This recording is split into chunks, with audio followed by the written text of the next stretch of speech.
प्रश्न पूछकर उसकी बुद्धि की परीक्षा लेते रहते थे। एक दिन उन्होंने 3 प्रश्न बीरबल के समक्ष रखे। वे प्रश्न थे, ईश्वर कहाँ रहता है, ईश्वर कैसे मिलता है, ईश्वर क्या करता है। प्रश्न सुनकर बीरबल ने कहा, जहाँपनाह, मैं इस प्रश्न पर उत्तर सोच विचार कर कल दूंगा। अकबर ने बीरबल को दूसरे दिन तक का समय दे दिया। घर जाकर बीरबल इस प्रश्न पर सोच विचार करने लगा। पिता को विचार मग्न देख बीरबल के पुत्र से रहा न गया और वह पूछ बैठा, पिताजी क्या बात है, आपने जब से घर में प्रवेश किया है तब से सोच में डूबे हुए हैं।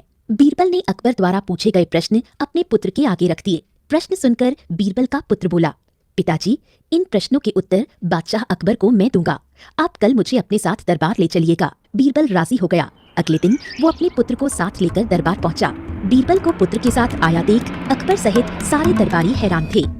फिर बीरबल बोला, जहाँपनाह, मैंने आपके द्वारा पूछे गए प्रश्न अपने पुत्र को बताए। वो उन प्रश्नों के उत्तर देना चाहता है, इसलिए मैं उसे अपने साथ दरबार ले आया।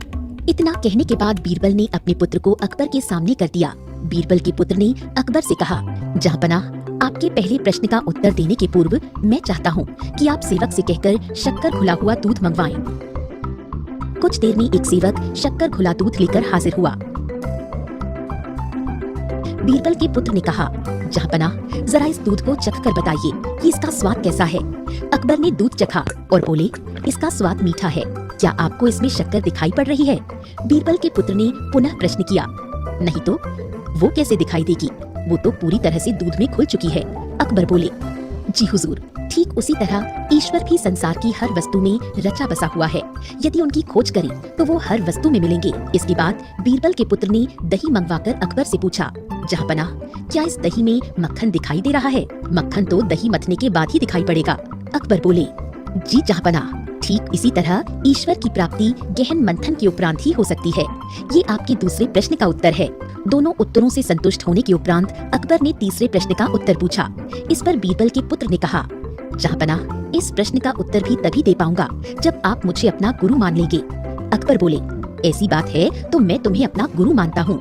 अब जब आपने मुझे अपना गुरु मान ही लिया है तो आप मेरे शिष्य हुए, लेकिन गुरु तो शिष्य से ऊंचे स्थान पर विराजमान होता है। ये सुनकर अकबर सिंहासन से उठ खड़े हुए और बीरबल के पुत्र को सिंहासन पर बिठा दिया।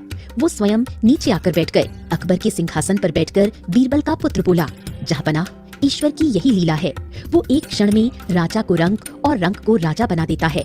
अब तो आपको तीसरे प्रश्न का उत्तर मिल गया होगा कि ईश्वर क्या करता है।